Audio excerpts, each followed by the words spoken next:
Podcast Tênis Brasil com José Newton Dalcin. Oferecimento Faberg Tour Experience, pioneira e líder no mercado de turismo esportivo no Brasil.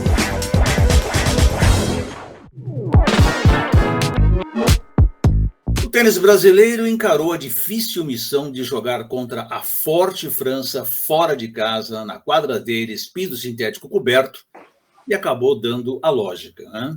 Perdemos os 4 jogos disputados em Orleans.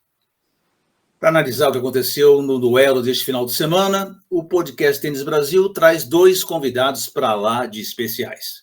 Nosso já habitual participante, Paulo Cleto, ex-capitão de Copa Davis com uma gigantesca experiência na competição, e a honrosa presença, para mim principalmente, de Luiz Matter, um dos maiores nomes do tênis brasileiro, um dos grandes heróis nossos de Copa Davis. Então eu quero, antes de mais nada, agradecer ao Paulo Cleto e ao Nico pela presença aqui com a gente. Bem-vindos, somos bem-vindos, obrigado pelo convite. Obrigado, Zé Newton, pelo convite, uma delícia estar aqui com vocês e com o Paulo, e poder comentar um pouquinho sobre tênis, para mim é sempre um prazer. Olá, gente, como nós tivemos muita coisa para conversar de jogos, vamos começar já direto pelas partidas de simples, né? João Fonseca, uma grande expectativa sobre ele, até os próprios franceses muito observadores em cima do que podia acontecer nessa partida com o Humbert, canhoto, sacador e tal. Depois a partida do Thiago Wilde, que teve um primeiro set muito dominado pelo Arthur Fils, mas depois um segundo set mais pegado ali, e aquele lance polêmico, que depois a gente vai falar a parte daquele lance. Então, Paulo Cleto, primeiro eu quero que você me fale um pouquinho de como é que você viu essas 2 partidas aí.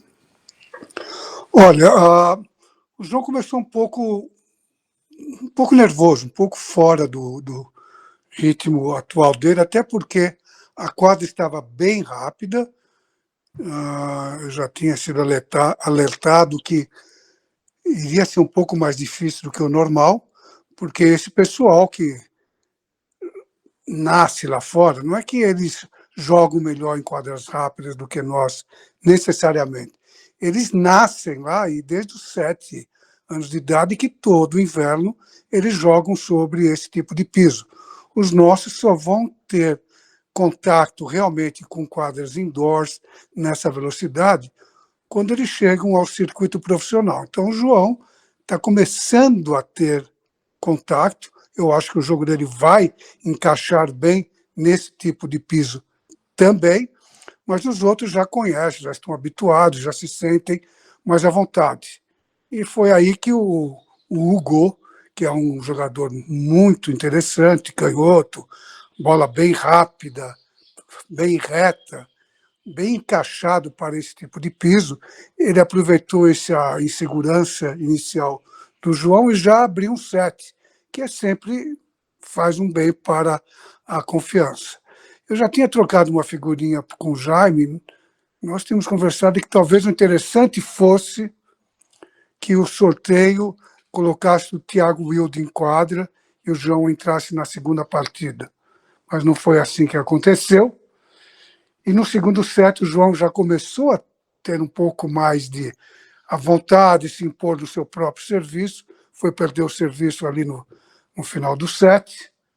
Falta ainda para o João a quilometragem, mas 1 ou 2 anos eu acredito que o João vai ser o nosso número 1 na equipe, e aí o Jaime vai ficar um pouco mais à vontade em ter esse ponto um pouco mais seguro daqui com certeza 2 anos. Ele tem 19 anos, vai fazer 19 anos ainda. Então, se ele chegar bem daqui aos 21, nós estamos bem demais. O Thiago, eu acho que o Thiago ainda não está, apesar de ser mais velho, ainda não gosto de como ele encara a Copa Davis. Ele não tem aquele sangue nos olhos. Copa Davis exige esse a mais, que nós vimos um pouco dos franceses, especialmente no primeiro jogo, mas também no segundo. Nós vamos estar falando aqui sobre o incidente do Chile e Bélgica, e ali ficou muito claro o que é esse sangue nos olhos que a Davis exige e que ainda o Thiago não traz para a quadra. Ele é muito formal ainda, é muito o dia a dia dele. Não é um jogador que vai lá e arranca o jogo do adversário, como as partidas de Copa Davis exigem. Ele também perdeu muito fácil o primeiro set e equilibrou no segundo. E esse equilíbrio deveria ser o normal de todos os sets, especialmente sobre um piso como esse, onde a quadra é rápida, é mais fácil de você manter o seu serviço, então nós poderíamos ter visto jogos mais equilibrados, especialmente por conta desse equilíbrio que a quadra oferece.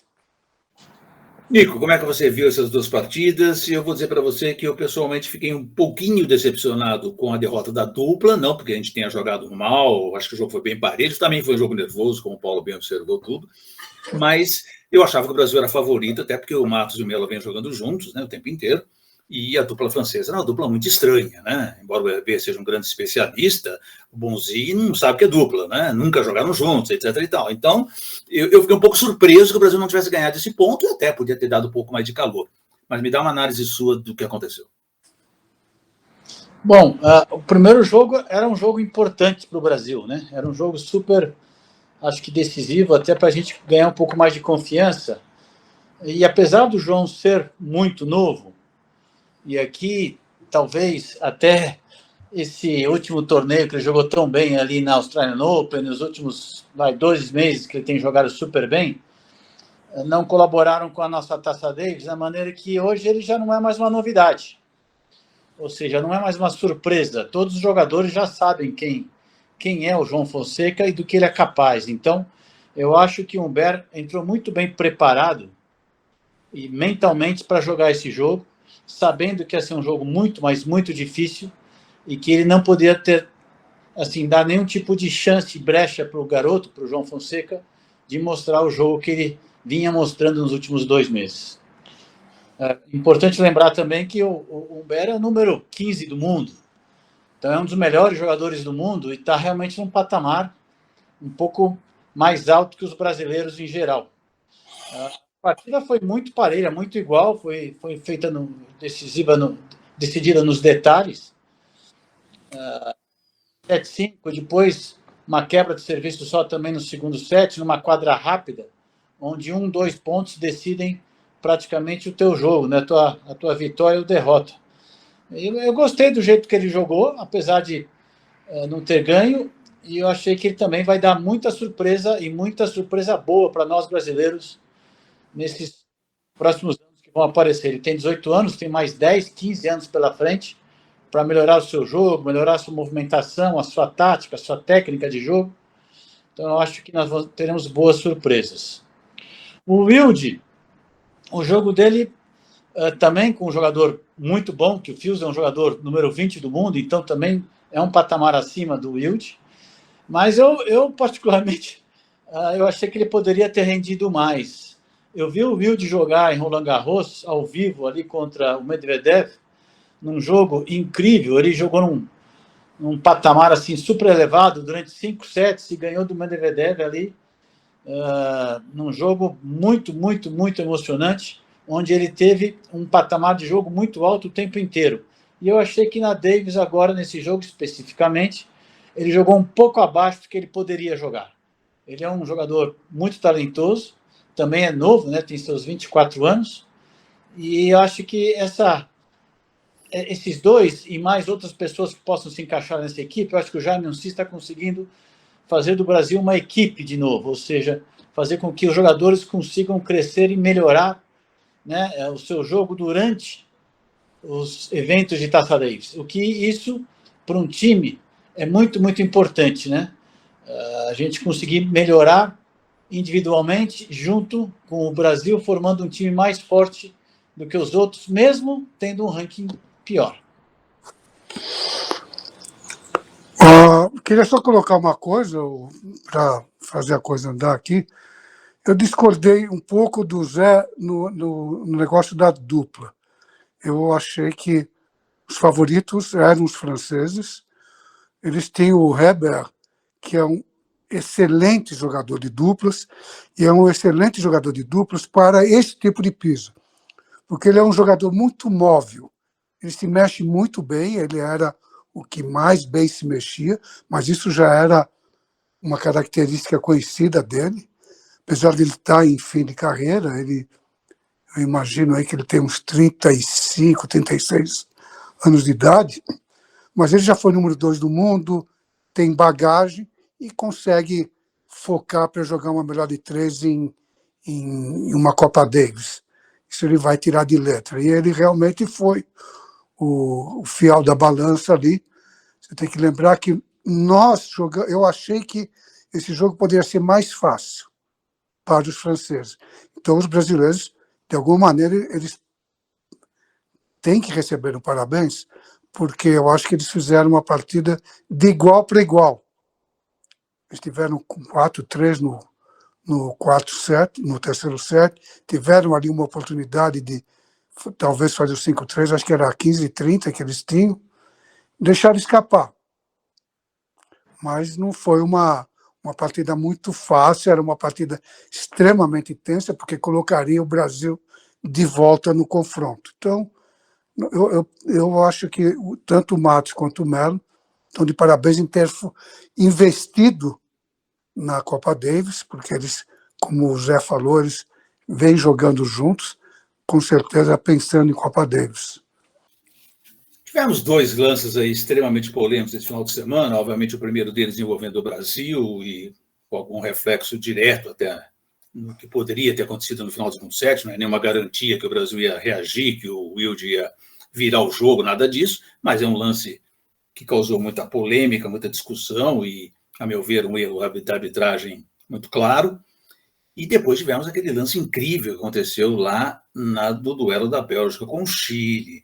Eu queria primeiro que o Paulo comentasse sobre esses 2 momentos aí tão diferentes de Copa Davis, depois quero ver a opinião do Nico também. Eu acho que são 3 momentos, Zé. No jogo do Thiago, foram 2 momentos. Foi o 30 iguais, o 30-40, no 4-4, quando o juiz de cadeira inventou que houve um toque, e não houve o toque.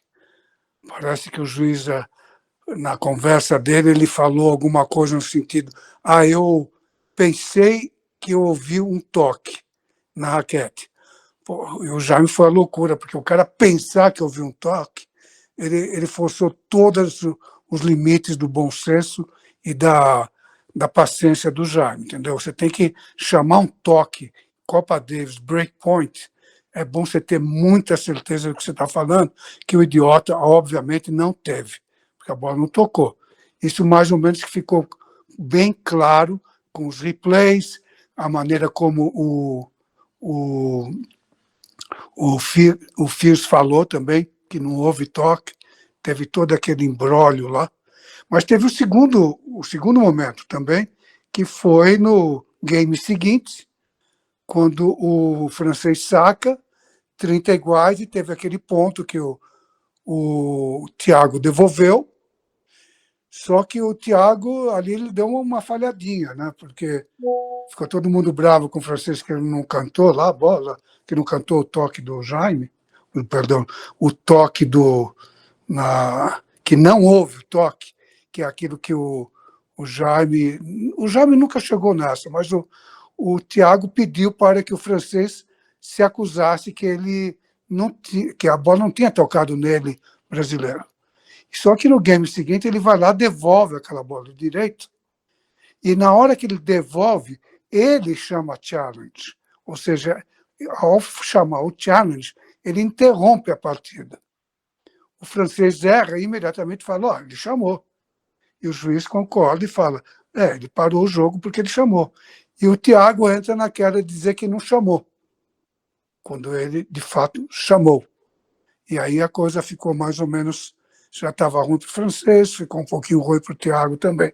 Também foi polêmico e daria muita confusão se aquilo lá, se ele tivesse ficado com aquele ponto.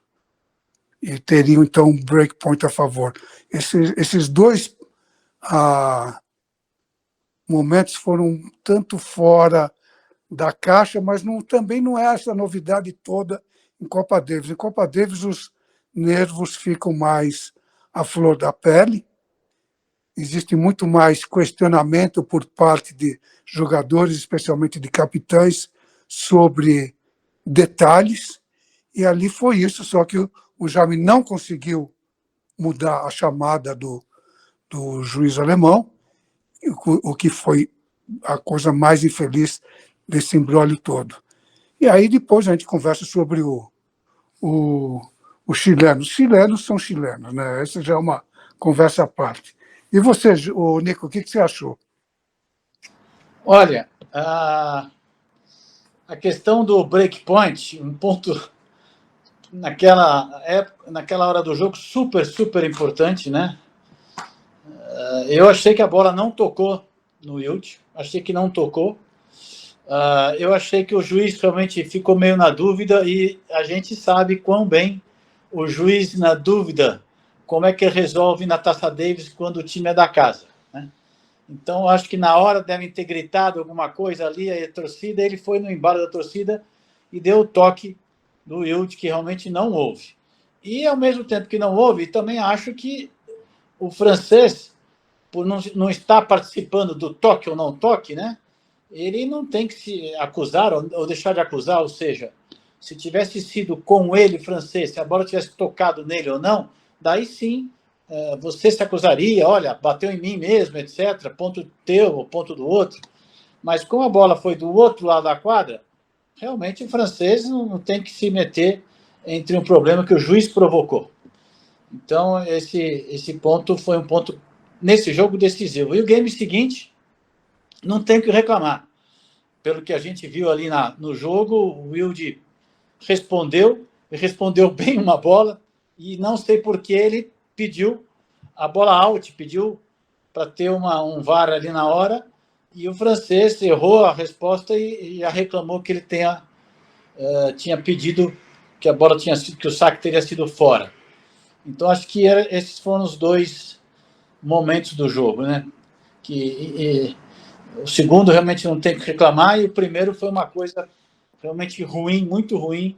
O juiz errou bastante feio nessa hora. Eu acho, completando, eu acho que o Thiago só causou aquela confusão no game seguinte, no game do 5-4, porque ele estava num tremendo de um estresse pelo que havia acontecido no game anterior. Então ele estava pronto para causar algo, e ele causou ao desafiar, o que acabou não dando nenhum lucro para ele. Mas eu concordo com um ponto que você falou que é importante, porque eu vi muita gente aqui, sabe, a revista, gente que não entende muito do tênis, que agora com a internet tem 750 mil entendidos falando sobre tênis, e que a maioria não entende patavina. Então você tem um ponto que é muito crucial, que as pessoas precisam entender. Eles falam, tem a coisa da ética do tênis, e a ética do tênis, ela na verdade trabalha exatamente como o Nico falou. Se o toque tivesse acontecido no francês, batesse no ombro dele e saísse, e ele não acusasse, aí poderia sim se sacrificá-lo, dizer: você foi muito deselegante, não teve ética, porque o toque foi em você. Como a coisa aconteceu do outro lado, é uma coisa que fica entre o juiz e o Thiago, e o Jaime, no caso. Mas o erro é do árbitro, que também não é aquele árbitro com A maiúsculo, que causou toda a confusão. Porque para você chamar um toque, é bom você ter muita certeza e não ficar falando, eu pensei que eu ouvi que foi exatamente que ele falou para o capitão Jaime Alcins. Marta, houve também o caso ali da Bélgica e do Chile, um lance confuso, uma coisa até completamente fora do padrão, em que o Zizoubergs lá vai comemorar, pula, salta, diz que não viu o Garim, choca com o Garim cai na quadra como se tivesse sido um lance muito confuso, e até a regra do tênis mudou depois daquele caso com o Djokovic lá no US Open, em que deu a liberdade do árbitro e do supervisor interpretarem a situação. Acho que talvez se fosse na regra antiga, em que não havia interpretação alguma, acertou, ponto final, talvez até houvesse uma situação diferente. Mas como agora permite-se uma interpretação, ele interpretou que não foi proposital e que o Garim tinha que voltar a jogar, né? Mas como é que você viu toda essa confusão, você que tantas vezes esteve dentro da quadra lá, nessas situações tão difíceis? Olha, foi uma história super interessante, porque me deu vários flashbacks de carreira de tenista, de situações que já aconteceram com outras pessoas ou comigo mesmo na quadra. E aqui acho que é super polêmico essa questão, e é uma nuvem cinza. Eu vou dizer por que eu achei que qualquer decisão ali iria ter uma polêmica enorme. É fato, no meu entendimento, que o belga ele ficou animado que ele tinha quebrado o ponto, o game, que era um game importante, que ele veio correndo para festejar com o banco que estava lá, o banco dos belgas, etc. Mas é fato que ele, de propósito, ele se jogou e deu uma ombrada no chileno. No meu entendimento, é fato também que o chileno aproveitou esse impacto que teve e se jogou na quadra como se tivesse sido uma agressão extremamente forte e quase que ele desmaiou na quadra, disse que desmaiou na quadra com o impacto que teve. Que, no meu entendimento, não foi verdade, que parecia mais aquele goleiro Rojas fazendo um teatro aqui no Brasil há 30 anos atrás, no futebol. Então, eu acho que realmente, se fosse uma partida, de repente, em solo chileno, o juiz poderia muito bem desclassificar o belga, que ninguém ia achar nada demais. Como era na Bélgica o jogo, eu não vejo como alguém ia desclassificar o belga naquela hora. E o juiz, então, resolveu que, olha, não foi um impacto tão grande, o chileno está meio que fingindo e vamos fingir que a gente não viu nada. Mas, se fosse no ATP Tour, que é um ambiente mais neutro, eu tenho a convicção de que o belga seria, sim, penalizado ou com a perda de ponto, ou com uma perda de game, ou até com uma desclassificação de um jogo, porque ele realmente deu uma ombrada de propósito e essa ombrada pegou na cara do chileno. Olha, eu não vou muito longe disso não, Nico. Realmente, eu vi o vídeo várias vezes. Primeiro a gente tem que considerar, se o Chile estava em quadra, o jogo não estava lá muita coisa para ficar rezando missa em cima, entendeu? Eles vão utilizar quase que toda a extensão do que é possível fazer em quadra, numa Copa Davis, para ganhar um jogo. Isso colocado. Quem já jogou em Santiago, que nós dois já tivemos essa oportunidade, eu já fui lá, Copa Davis, como capitão 3 vezes e uma vez como árbitro de cadeira, entre Argentina e Chile, onde o pau comeu também. Então, eu não vi o que aconteceu antes, mas dá para saber... Foi aquele das cadeiras voando, não, foi esse? Perdão? Não foi esse das cadeiras voando, não, né? Não, não foi esse das cadeiras que o cara puxou o revólver também. Não foi, mas também não foi... Nunca se espera de Argentina e Chile que seja um show de hospitalidade ou de diplomacia. Então, de qualquer jeito, o cara, para quem assistiu o vídeo, o belga sai a 1000 por hora festejando. E aí o que dá para ver claramente? O chileno está uma arara que acabou de perder o saque. Ele vê o cara vindo correndo. E como vocês todos já viram inúmeras vezes, e o Nico já esteve lá dentro da quadra, existe aquele momento quando os dois tenistas se aproximam da rede e um tem que parar e dar o espaço para o outro. Geralmente, quando o jogo está tudo numa boa, isso acontece normal. Um para na linha da dupla, oferece o espaço para o outro e o jogo segue. Agora, o Nico já viu algumas vezes, eu também já vi algumas vezes, os dois partindo para cima, falando, eu não vou parar, você que pare. Às vezes um para, às vezes não para, e já vi alguns esfregões ali, especialmente quando a cadeira do juiz de cadeira está bem pertinho da rede. Ali é claramente o belga, ele, a hora que vê que o chileno meteu o peito lá, ele fala, eu vou meter o peito. Porque se ele não tivesse visto, ele estava com a cara na cara do outro. Ele, na hora, ele pula e vira e mete o ombro na cara do outro. Então, ele mentiu descaradamente quando ele fala, eu não vi. Então, se teve alguma agressão, foi da parte do belga. O chileno fez aquela... Eu falei, eu vou também. Eu vou caminhando, porque o cara que tem que... Nós temos que negociar aqui. Não é que o cara vem porque ele está correndo que ele vai enfiar o ombro na cara do chileno. Então, sim, conhecendo o mundo como ele é, em Santiago, esse cara aí, ele com certeza ia ser desclassificado e ainda correria o risco de levar muita garrafada e porrada lá dentro da quadra mesmo, porque os chilenos não perdoam isso daí. O que o cara fez não está muito num gibi de diplomacia dentro da quadra, não. Agora, o chileno, ele sabia que se ele enfiasse o corpo ali, as chances de haver contato seriam bem altas. Mas, como o Nico falou, conhecendo como funciona, você está na Europa, na casa do adversário, foi um blefe que os chilenos deram e que eles não conseguiram levar.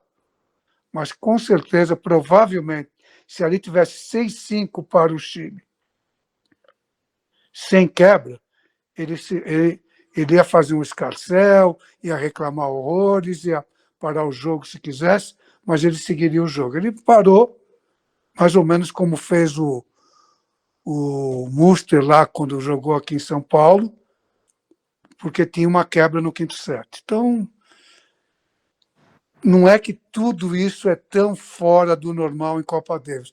É só 2 tenistas jogando Copa Davis. Aproveitar esse gancho, Nico, porque você tem muita história para contar, né? Você jogou demais aqui nos zonais sul-americanos, você teve no Chile, mas também você passou situações difíceis no Uruguai. Lembra um pouquinho para a gente de como é jogar uma Copa Davis na América do Sul. Agora, falando de longe, é divertido. É das coisas mais divertidas, e até lembrando as histórias com os tenistas, com o Paulo, enfim, com as pessoas que a gente gosta, a gente morre de rir. Mas a verdade é que Taça Davis, primeiro, além de ser o único evento do tênis que é realmente coletivo, você defende o seu país, ele é uma hora onde você praticamente não existe aquela questão de ranking da ATP, e os jogadores entram na quadra muito de igual para igual. Então, qualquer jogo é muito duro em Taça Davis. É difícil você encontrar jogos fáceis em Taça Davis, né? E as histórias na América do Sul são ótimas. A gente podia ficar aqui contando histórias para vocês 2, 3 horas sem parar. Tem umas assim mais pesadas, como essa que aconteceu entre Chile e Bélgica. Tem outras assim menos engraçadas, como aconteceu com a gente no Uruguai, onde a gente, naquela época, a gente jogava os jogos de simples, melhor de 5 sets, e quando terminava o terceiro para o quarto set, nós tínhamos que ir para o vestiário, 10 minutos de descanso, e na volta do vestiário, a gente passava mais ou menos assim no meio do público, né? Em direção à quadra para jogar o quarto set. E nessa hora eu estou voltando, junto com o Paulo, inclusive, para jogar o quarto set, a gente estava ganhando 2-1, e de repente juntou lá uns 5 ou 6 torcedores e ameaçaram a gente de morte, disseram que se a gente ganhasse o jogo a gente ia morrer, e pegavam no braço da gente, empurravam, etc. E a gente teve que blefar um pouquinho nessa hora também, abrir o braço e sair correndo para a quadra para poder voltar para o jogo, e enfim, como se nada tivesse acontecido.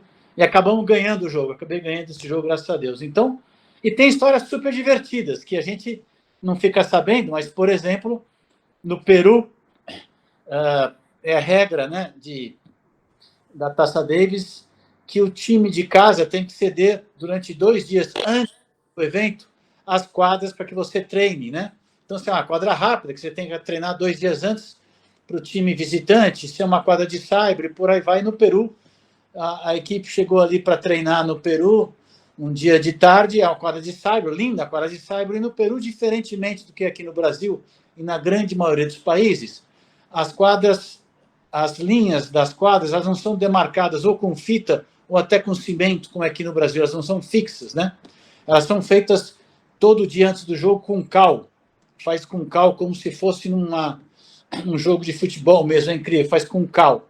E nessa hora nós chegamos para treinar ali na quadra que obrigatoriamente vai estar pronta para nós. E é lógico que eles não tinham colocado cal nenhum. Tinha uma rede lá no chão e você tinha que treinar com a rede no chão e sem cal, sem linha nas quadras de tênis de treino. Então tinha situações assim que a gente até acabava rindo, né? Porque não tinha outra solução para isso. Mas histórias nós temos ao monte aqui. Nico, também queria saber de você um pouquinho a questão dessa pressão de jogar uma Copa Davis, né? Porque a gente acha que jogar por equipes é mais fácil, você está em grupo, você pode dividir as responsabilidades ou um incentivar o outro, mas para o tenista que vai para a quadra é uma pressão, uma ansiedade gigante, né? Não, sem dúvida. É um jogo diferente. Eu não digo pressão, né? Porque isso, em qualquer trabalho, você tem essa pressão, mas na verdade é que você está representando milhões de pessoas e milhões de pessoas estão torcendo pelo seu time e por você nesse momento. Então, quando você está jogando fora de casa, ao mesmo tempo que você alivia um pouco esse tipo de pressão dentro de você, você sabe também que o outro jogador ele vai dar tudo que tem e um pouquinho mais para ganhar de você. Quando você joga em casa, você tem essa questão de pressão por ter que ganhar o jogo, representar o teu país, mas tem uma grande vantagem. E aí sim, eu acho que conforme os jogadores jogam mais vezes Taça Davis, e o Fonseca eu acho que vai ser um jogador muito desse tipo, ele vai poder usar a torcida a seu favor, de uma maneira muito gostosa, assim, muito natural. Ele vai conseguir receber a energia da torcida em certos pontos, ele vai ficar muito grande, mentalmente forte, muito confiante, porque ele sabe que tem aí um apoio enorme da torcida e das pessoas que estão cercando ele. E é uma coisa que nós fazemos muito bem, e o Paulo também, junto com os jogadores, tentava fazer com que isso fosse verdade todos os eventos que a gente jogava de Taça Davis, é a formação da equipe antes dos jogos, né? Então, em vários eventos, a gente se reunia uma semana antes dos jogos para que a gente ficasse juntos, treinando juntos, criando ali uma equipe, um sentimento de que é um por todos mesmo e todos por um dentro. E, de novo, como na Taça Davis muitas vezes o ranking é esquecido, a nossa equipe mesmo não tendo o mesmo ranking de equipes mais fortes, como Itália, ou como Alemanha, ou como Espanha outras vezes, a gente muitas vezes ganhou desses times porque um time ali foi formado muito forte antes dos jogos. E daí eu sempre acho que muitas vezes, tanto em simples, mas principalmente em Taça Davis, você pode ganhar o evento antes do evento em si, fazendo com que o seu time cresça muito, formando essa união antes dos jogos. Paulo, a boa notícia é que o Brasil agora vai voltar a jogar em setembro, repescagem, para tentar de novo ir para a qualificatória do ano que vem, em fevereiro, né, que é a nova regra dessa Copa Davis diferenciada. Então, em setembro, nós vamos jogar de novo para tentar nos classificarmos para o qualificatório do ano que vem, em fevereiro do ano que vem. E eu, como disse, a boa notícia é que o Brasil será a cabeça de chave, ou seja, ele vai fugir de Canadá, de Sérvia, de Grã-Bretanha, do próprio Chile, Suécia, Suíça, Portugal, que são países com um pouco mais de tradição, ou países que podem, se jogar fora, trazer um pouco mais de problema. E ficamos com adversários, na teoria, menos complicados, né? Colômbia, Bulgária, Polônia, Equador, Peru, embora eu ache a Polônia perigosa, com o Lukács, e a Noruega, se o Ruud jogar, também nunca é muito fácil. Mas, enfim, a gente tem uma chance aí. Mas, especialmente, a vontade de voltar a jogar em casa, né, Paulo? Até o Jaime estava reclamando esse final de semana que 6 confrontos seguidos nós tivemos que sair de casa. E você conhece muito bem a importância de jogar aqui. Bom, é óbvio isso. O fato de que tivemos 6 fora não quer dizer que nós vamos jogar em casa na próxima vez. Isso vai para sorteio. Temos a vantagem, como você mencionou, de ser pegar um cabeça de chave. Agora é torcer também, temos 50% de chance, já que vai para o sorteio, de jogar em casa, o que sempre facilita a vida de todo mundo, começando pelo capitão podendo escolher aonde e sobre qual piso que ele acredita que o time dele vai ter mais chances de sucesso contra o time adversário. Então, a luta continua. E o Jaime vai tendo esse tempo, cada ano que passa, esses novos tenistas, a nova geração, que hoje são representada pelo João e pelo Thiago, ela vai amadurecendo cada vez mais. E isso vai aumentando as chances de sucesso do time. As oitavas de final da Copa Davis do Grupo Mundial ficam, portanto, definidas, e temos aí um representante sul-americano, a Argentina. A Argentina fez um belo papel esse final de semana, aliás, só que ela vai ter que de novo jogar fora, vai ter que jogar na Holanda, fora de casa, provavelmente piso rápido, né? Que a Holanda deve escolher. E temos aí 3 países que não são europeus, acho também sempre interessante isso. A Austrália, que se qualifica, a Austrália que agora tem um time um pouco mais forte, né? Dizem até que o Nick Kyrgios pode voltar para o time. A Austrália joga em casa com a Bélgica. O Japão, que fez um excepcional trabalho, ganhou de Grã-Bretanha, inclusive o ponto definitivo do Kei Nishikori. O Japão vai receber a Alemanha, esse vai ser um belo duelo. E os Estados Unidos, sempre uma potência, né? Contra a República Tcheca, que eu acho que talvez seja o grande duelo das oitavas de final, né? Como é que vocês veem essas possibilidades todas, Paulo, principalmente? Bom, você quer passar jogo por jogo ou você quer destacar alguma coisa? Eu acho que a Argentina merece um destaque e eu olharia bem para os Estados Unidos e República Tcheca. Bom, a Argentina, infelizmente, vai jogar fora de casa contra a Holanda, que tem um time que, obviamente, vai escolher quadras rápidas. Os tenistas holandeses, pelo menos os que estão aí jogando atualmente, são jogadores que gostam do piso rápido, gostam de ser agressivos.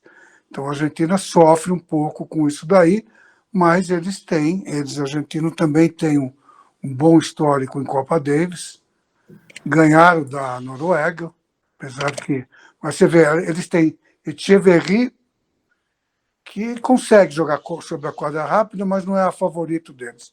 E depois jogaram com o Mariano Navone, que também não é assim nada... Eles vão precisar de mais tenistas para ganhar dos holandeses sobre o piso rápido. O outro que nós temos é a Austrália e Bélgica. A Austrália joga em casa. A princípio, a Austrália não deve ter muitas dificuldades contra a Bélgica, e eles vão poder escolher o piso que eles quiserem. Eles são bem mais ecléticos nisso. Quando que são os jogos? Setembro? Setembro, né? Então, eles podem até, e provavelmente vão jogar outdoors. Qual outro jogo que você gostaria de conversar a respeito? Acho bem interessante Estados Unidos e República Tcheca, né? Sim, Estados Unidos e Tcheca. Vai ser nos Estados Unidos. Então, os americanos também, eles têm bastante, vamos chamar de know-how em preparar as armadilhas deles. Escolherem bem, eles têm bons jogadores para diferentes pisos. Eu não sei, vamos ver quem que eles teriam que enfrentar. A República Tcheca, que jogaram contra o Lehecka, que é um jogador bom jogador, joga sobre o saibro e joga em quadra rápida, então dificilmente eles vão jogar sobre o saibro. E o Mahak. São 2 bons jogadores, mas eu não vejo muito um time para bater os Estados Unidos, que, teoricamente, deve ter força total, porque joga em casa. Então, eles devem chamar os seus melhores. Dessa vez, eles não tiveram os melhores em quadra. Eles tiveram aquele garoto, o Mickelson, né? e o Mackenzie McDonald, Marcos Giron, ou seja, eles tiveram com o segundo ou terceiro, mais para terceiro time, sim, do que para primeiro time. Jogando em casa, eles provavelmente devem chamar os melhores, aí eu vejo eles como franco favorito jogando em casa. Não, mas na teoria é logo pós-US Open, né? A Copa Davis que eles imediatamente após o US Open, então, sei lá, Tommy Paul, Ben Shelton, Francis Tiafoe, eles têm um time até para ganhar a Copa Davis. Né? Olha, aí falta aí então o outro garoto que está mais bem ranqueado, como que é o nome dele?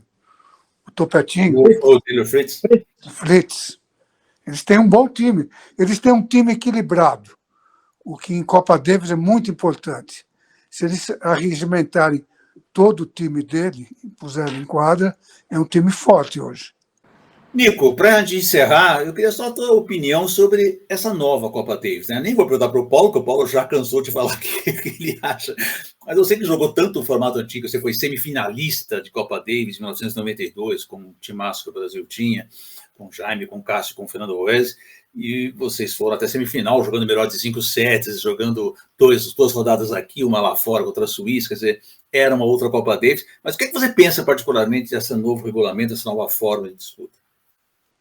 Olha, eu também já conversei várias vezes com várias pessoas sobre isso, e nessa época eu tento ser isento, não ser saudosista, mas é impossível você gostar desse formato de Taça Davis que foi apresentado, para quem já participou dos outros eventos. A Taça Davis, né, até anos atrás, todos os jogos de melhores de 5 sets e todos confrontos diretos, ou seja, mata-mata, onde durante várias semanas ao longo do ano, o mundo, né, parava em 20, 30 países diferentes, parava para falar sobre tênis, porque era o momento e o ambiente de Taça Davis.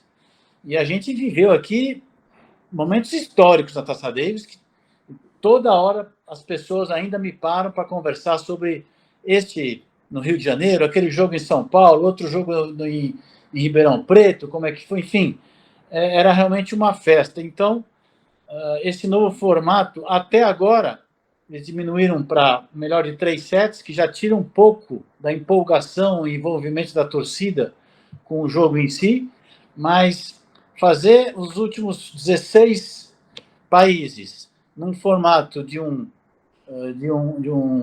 ambiente único, né,